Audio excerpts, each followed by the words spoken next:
termasuk dikatakan sebagai kondisi ideal. Maka kita harus mengupayakan untuk terjadinya keseimbangan itu.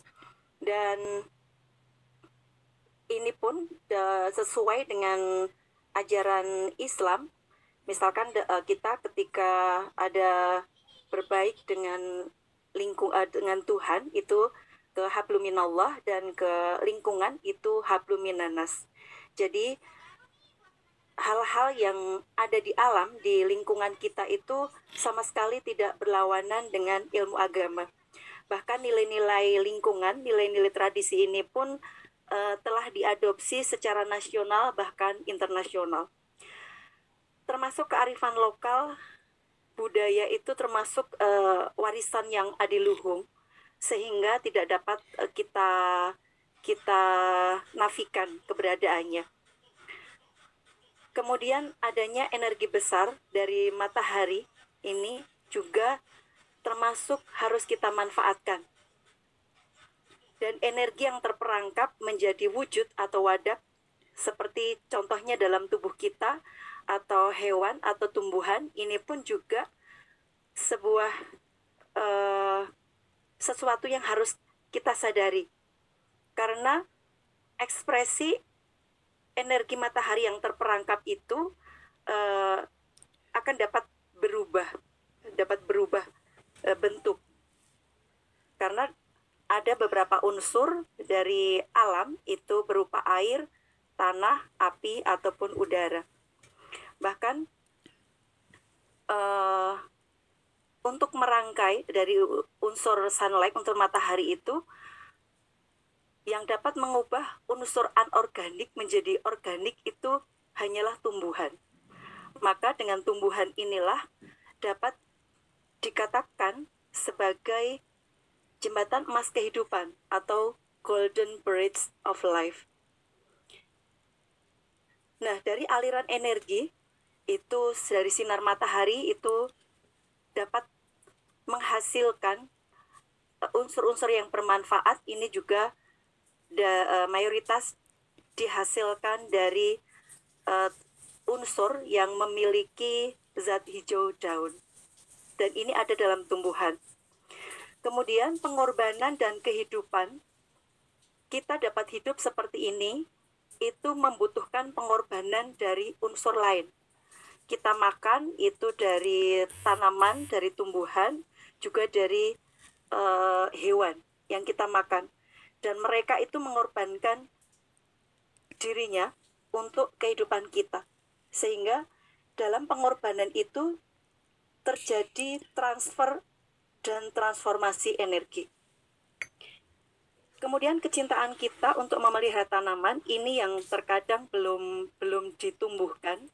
Dan ini pun juga seringkali saya dapatkan dari keluarga KPK Leaders, termasuk Prof. Hadi yang selalu menyapa tanaman seperti itu.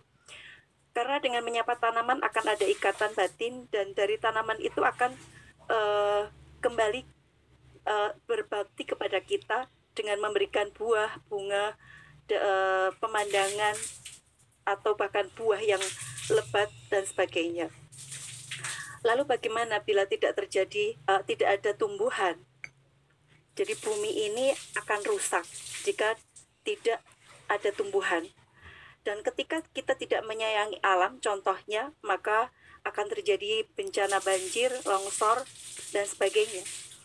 Dan tumbuhan itu mungkin tidak ada bila manusia itu masih cenderung eksploitatif. Jadi mengeksploitasinya secara berlebihan dengan adanya kemudahan teknologi dan keinginan yang selalu tidak terpuaskan. Bahkan Prof. Wayan juga menyampaikan bahwa setiap kemudahan tidak ada yang gratis. We must pay for it. Dan unsur-unsur seperti itu, seperti air, angin, api, itu akan selalu ada. Dan kita pun juga harus menjaga keseimbangannya, termasuk keseimbangan jiwa dan raga. Keseimbangan raga badan kita dapat kita lakukan dengan makan dari breakfast, lunch, dinner, dan mungkin makan sesuatu yang lain. Untuk keseimbangan jiwa, ini salah satunya dengan kita mengikuti kajian seperti ini, KSJM atau dengan kajian-kajian yang lain. Dan untuk dari nilai budaya di Bali atau di mayoritas masyarakat Indonesia, semacam ada tradisi sedekah alam, ini sebenarnya ucapan terima kasih kepada alam. Jadi ini tidak bertentangan juga dengan ajaran agama, karena ini hanyalah manifestasi wujud terima kasih atas hasil panen atau usaha yang melimpah. Dan di dalam kehidupan kita, pemanfaatan pekarangan itu belum optimal. Karena sebenarnya setiap jangkal tanah yang kita miliki akan membawa manfaat.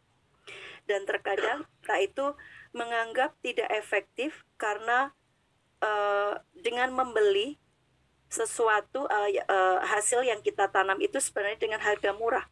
Tetapi kita seringkali melupakan hal-hal proses yang kita lakukan ketika menanam tanaman atau merawat alam di sekitar kita.